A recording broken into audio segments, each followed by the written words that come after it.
All right, so I just took the brisket out of the oven. This is part 3. Are you ready? This is the epic reveal.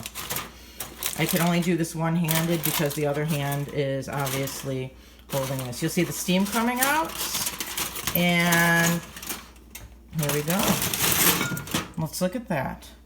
Voila. And yes, the potatoes should be a little brown. If you notice, I didn't season them before I put them in, so I kind of seasoned them halfway through because you want to make sure that you do that.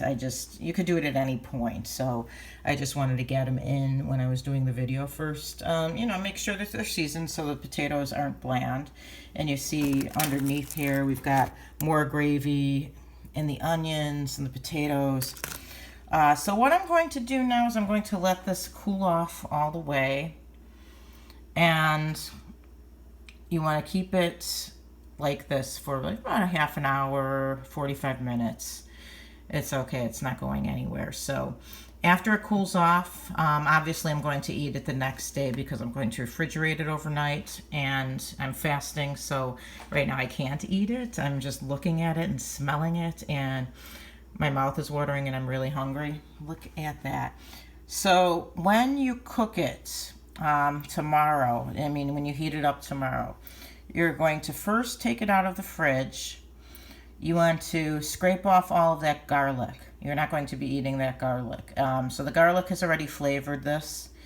And you want to slice it paper thin, unless you like it thick, but I really like it thin. It's more delicious that way, and you get more pieces. So, yeah.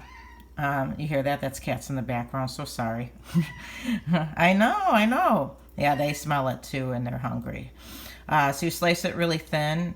You keep it in the Reynolds wrap like that, separate, just so that the little pieces don't fall into. They could, but it just separates the meat. You don't do that with the other roasts that you would cook the exact same way. The turkey, when I cook turkey, I cook it this way too, and it's absolutely out of this world. Delicious, moist.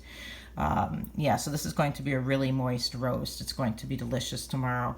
And, so you want to, again, wait till it cools down. If you want to eat it the same day, you still have to wait till it cools down before you slice it, or your meat is going to fall apart. You want to make sure that you cut it obviously against the grain. So this will, you notice this roast started off the length of the pan. So the roast really shrinks down a lot in the cooking process, but it's still going to be a really delicious meal. Obviously, this is going to feed, this will be good for about, it would be 3 to 4 people on the average, so you'd have to make 2 of them if you're making it for a larger family.